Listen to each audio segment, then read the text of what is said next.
في خبر عاجل، عقيد عسكري جزائري يلوح لتدخل عسكري ضد المغرب، ويقول أن الرد على المملكة المغربية يجب أن يكون عسكريا. في تصعيد جديد ومتواصل من الجاري الشرقية، خرج قبل قليل عقيد سابق في الجيش الشعبي الجزائري رمضان حملات بتصريح مستفز وذو طابع عدواني مفاده أن الجزائر تهدف لنشر الفتنة وجر المغرب إلى حرب عسكرية قد تكون لها عواقب وخيمة على المنطقة المغربية والإقليمية ككل.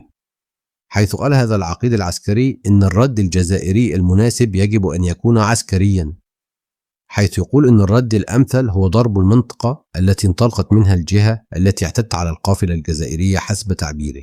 أماما إن كانت الانطلاقة من نقطة حساسة أو مطار مدني فوجب قصفها حسب زعمه.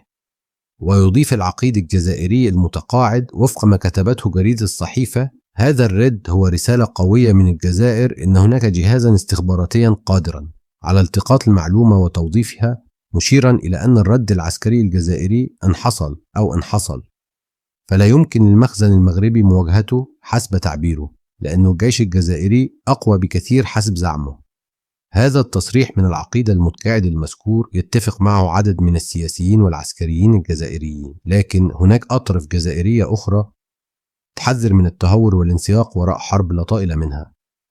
وفي موضوع ذو صلة، في رسالة جديدة لإعداء الوحدة الترابية للمغرب، القوى المسلحة الملكية فارماروك تؤكد أن سعي المغرب للسلام لا يعني أنه غير جاهز للحرب. وأضاف المنتدى أيضا أن القوي لا ينبح ويصيح، بل القوي هو من يتحرك عند الضرورة، في إشارة إلى جنرالات الجارة الشرقية الذين ينبحون ليل نهار دائما ويهاجمون في كل مرة المغرب بتصريحات أقل ما يقال عنها أنها صبيانية ولا تنطبق على مسؤولي دولة. فحتى تصريحات الرئيس الفرنسي إيمانويل ماكرون الأخيرة، والتي كشف فيها حقائق حول جنرالات الجارة الشرقية وتاريخهم المزيف الذي يعتمد على الكذب والبهتان، لم يسلم منه المغرب، حيث يتهم نظام العسكر المغرب بالوقوف وراء تصريحات ماكرون.